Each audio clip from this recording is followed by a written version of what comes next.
and welcome to the channel. Today I have a car to photograph and advertise, more specifically this BMW X5. And I thought what I'd do is, I've shown many videos of how we do our preparations, but I've never shown a video as to how we actually do the photographs, and that's something I take a lot of pride in. I think it's the first impression of the business as well as obviously the first impression of the car, especially when you're scrolling through Auto Trader. You don't pay attention to the company name, you don't pay attention to anything else.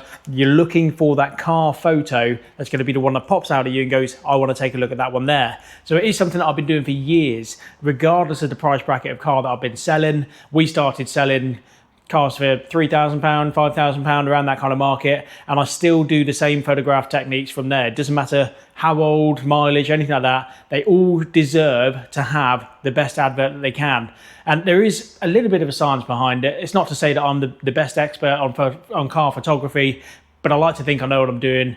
I do a pretty good job of it. So I thought I'd just do a little video here and break things up, normally weekly updates, and show you how it is that I actually photograph and advertise the vehicles that we sell. As I say, I think it's one of the most important aspects of my business, because it is the first impression of the whole entire thing. It's first impression of the car, of me, of how we operate, etc, etc. So the next step is we're going to clear the photograph area, because I like to have quite a big area to take the photos, and I'll explain as to why in just a moment.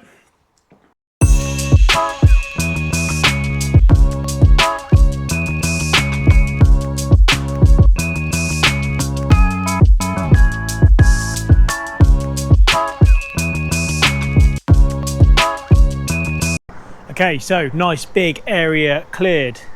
Next thing, clear these leaves, because of course the background of your picture is also very important. So we're going to clear these leaves up and get the car into position, and then I'll tell you as to why we need this such a big area, and also the camera that we're working with.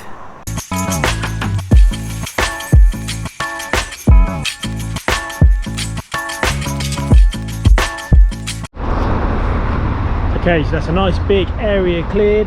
Car is in its place. There are a couple of marks that I go for. You see there's a wall mark here. It's very subtle, you can't really see it in the photo, but what I like to do is that I can see that in that rear view mirror, so I know that I'm parking my car into the same place every time within reason, because I like all the pictures to be uniform.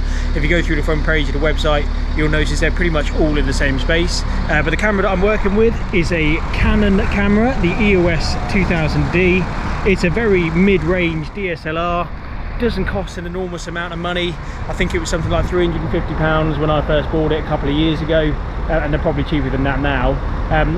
I could potentially change it to a better camera for sure, but for the moment it is doing the job that I want it to do, and I don't know how it works. You know, there's a few things that you need to adjust as you go through taking different photos, but all in all it's a really good camera.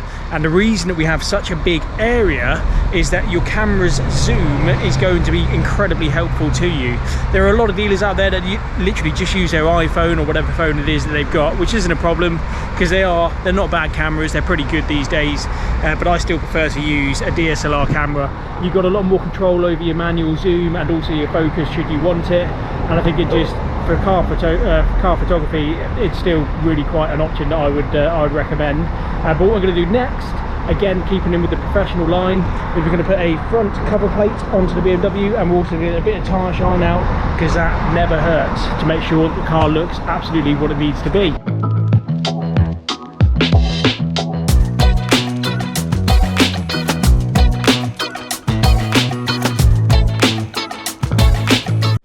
Okay, so cover plate is on. I do like to obviously have my business within the photos as well. It also stops other people from pinching them, because I have had that before where other people have used my photos to advertise their cars or run a scam or whatever it might be, but always looks better with a bit of tyre shine. I also use the universal dressing on the black plastic trims, again just making it look as nice as I can. I leave the engine running, and I also have the side lights on. Not the daytime running lights. The daytime running lights can sometimes be too bright, and it then takes the focus of the light from the camera, which makes the rest of the car dark. The side lights tend to dim down the daytime running lights, and it also shows the engine or the car is on, which I think just helps within the photos. But I'm now going to show you the difference between a photo that you haven't zoomed in on, so you've gone up close with the camera, and then also a photo as to when you've gone back and then you've zoomed in, just to show you the difference between the two. So here I have my Canon camera, turn that on. I tend to have it on the P here. And what that means, I'm not sure if it will show on there, program AE, auto setting of the shutter speed, but the other settings are done manually. So if I press menu on this here, I go through the exposure. I tend to have it on 0.75, if you can see it on there, for lighting conditions like this and for external photos. And I tend to have the grid pattern as well.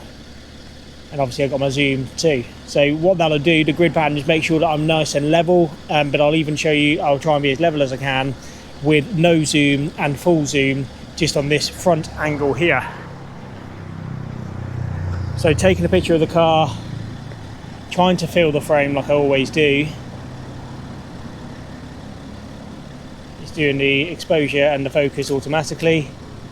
So that's the photo that I've just taken close up of the car. And then if I come back, I'm getting the same amount of car in, but using the zoom of the camera, and again trying to keep it nice and level with equal amounts of the gap around the car. That's also very important. Symmetry is very important. Let it autofocus. So that is just using, so this is the photo that I've just taken on full zoom from a further back. You can see the massive difference between the two photos. The first one's really bulbous and fisheye looking. The second one gives a much better image of that car. And as I say, the exposure is also quite important depending on the different style of car that you have. If you have a nice light colour like this with the grey, you don't want to brighten it too much, because then it literally washes it out and looks really too glary. But the dark colour as well, you do want to bring that brightness up. All depends on shadow. I'm quite fussy with shadow. We're quite lucky today. We've got a little bit of cloud coverage, so we don't have to worry too much about the shadow of the sun. But the zoom is very important when taking these photographs, as you've just seen. The amount of photos that you take of the car is also, of course, incredibly important. I tend to stick around 45 to 60. I think it's plenty to be able to show what the car has, and of course each angle of the car. Some garages go way too overboard, and some garages simply don't do enough. For example, if you've only got 10 photos of the car, how much pride, how much care are you actually taking in the advert to actually be able to sell this vehicle? And if you're taking 100 photos of the same car, it would have to be something absolutely miraculous to be able to do that, because if I'm looking through a car advert and I'm seeing 13 photos of the same shot, I'm backing out of it. I'm not wasting my time going through all of those. So yeah, I tend to find that if you have that amount of photos, let's say between 45 and 60 per car, because as I say, sometimes you will be taking more, it's got more of a specification. Like this one's got a panoramic roof, I'll be taking a picture of that. If a car doesn't have a panoramic roof, there's not that picture to take.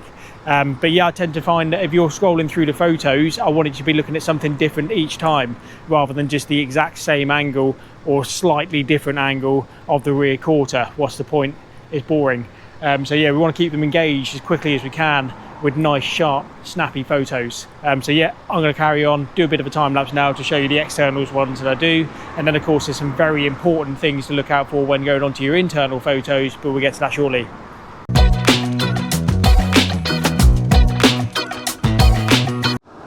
Now, of course, the first photo that anyone's going to see, your uniformity is very important. For example, if I can try and show you on this one here, I've obviously got full zoom in. I'm quite far back from the actual car itself, because again, the zoom is ever so important. And I've got 0.1 of an exposure, or a third of an exposure point, if you like, on the camera to give us a relatively good lighting exposure. But you want it to be proper. You don't want it to be that you're cutting any of the car off. So that there, we're missing the front corner bumper, or if you used to go the other way.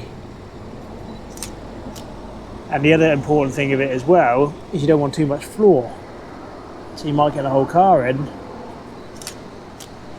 but for my liking there's too much floor underneath the car. You want it to be equal measures on all sides. You want the car to fill the frame completely, and you want to be able to just,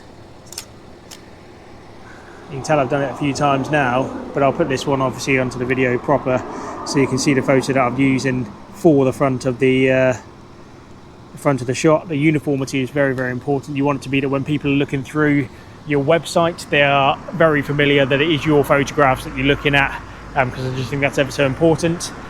So yeah, I've done about probably Bear in mind this is just the front of the car, I haven't turned the car around, so I'll turn the car around shortly to get all the same shots of the rear, the same angles. So we want rear quarter that side, rear quarter this side, and then obviously the opposite side to the one that I've just taken. So that is, I mean, it takes a little bit of time to do these photos, but it's absolutely worth it. We're now going to go onto the inside and I'll show you the importance of the symmetry in there as well, because it just is. So I tend to do a lot of open door shots, and I use a lot of the windows and everything like that to take pictures of the internals, just because you get a far better ability to be able to use your zoom. Not that you use zoom too much on the interior, because of course you're already quite close to it. But I'll take a picture just how the car is now. And there are some people that are very happy to upload that photo that I've just taken. But to me, I want to use a little bit more exposure. So I'll bring the exposure point up to 1. It's an ivory seat, so it's going to be quite bright anyway. Well, you'll notice the difference in colour just in those two. You can see a lot more of the interior of the car. But the other thing that really winds me up is the fact that people won't have uniformity. They won't have the symmetry in the car, and I think it's just so important. So remember that photo that I've just shown you there. And then what I'm going to do is move the seats and adjust them so that they're all going to be within the frame, and then go around the other side. Now I'll take the same photo again, keeping that same exposure, as I say, of the 0.1, because I think that works. And that's the photo that I've just taken there. You can see that uniformity and symmetry is just a much better, more professional looking photo. And I think it's very important that all of the headrests are the same. They're all down to the bottom that they can be. Steering wheel's got to be straight, obviously. And then I even go as far as the air vents. You'd be surprised as the amount of people that I see that have all the air vents pointing in different directions. So I like to make sure that it's all uniform. Even things like the temperature dial on the inside, I'll have it on 20 degrees all the time on both of its dual climate control, just to show uniformity and keep it, just as I say, once you get yourself into these habits, they're relatively easy to stick to, and you know exactly what it is that you're doing each time. But I think it's ever so important to do that. So yeah, I'm going to take an enormous amount of photos of the interior of the car now. As I say, one of which being the panoramic roof. We want it to be that the blind is open all of the way, and that I'm going to have the door closed, but it gives me a good, turn the exposure down a little bit.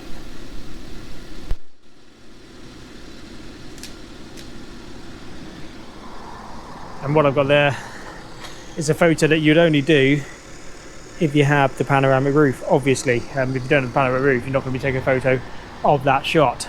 But there's a lot that you can do with the internals. So I'll have the window up on that one and the window down on this one. And again, to give me the zoom that I need and the shot that I'm looking for, I'll open up this door and get a photo of the inside. This is where shadow does play into it a little bit. Obviously you can see the shadow on the seat there from the door, which is a bit of a pain, but sometimes that just kind of can't be helped, which is a bit of a shame. But yeah, we'll crack on and do the rest of the photographs on the inside.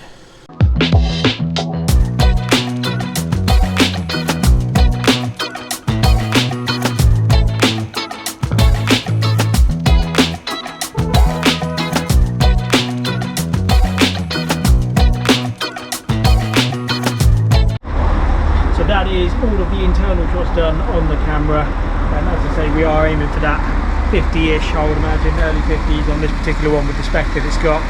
It's also got a heads-up display, which I'm going to have to wait until I've turned it around to do, because you want it to be on a nice plain background to be able to actually photograph it properly. But what I also do is a bit of a walk-around video, and I don't use the camera for this, I do use my trusty phone.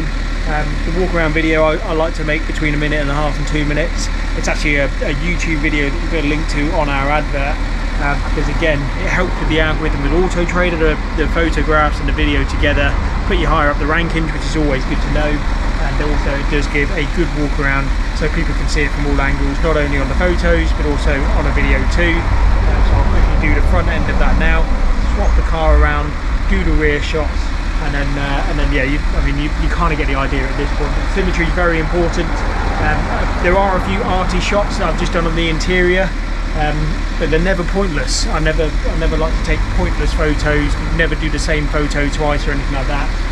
Just to make sure that we're not repeating ourselves, and that all of it is just important information for people to be able to see on the car. Let's get on with the walk around.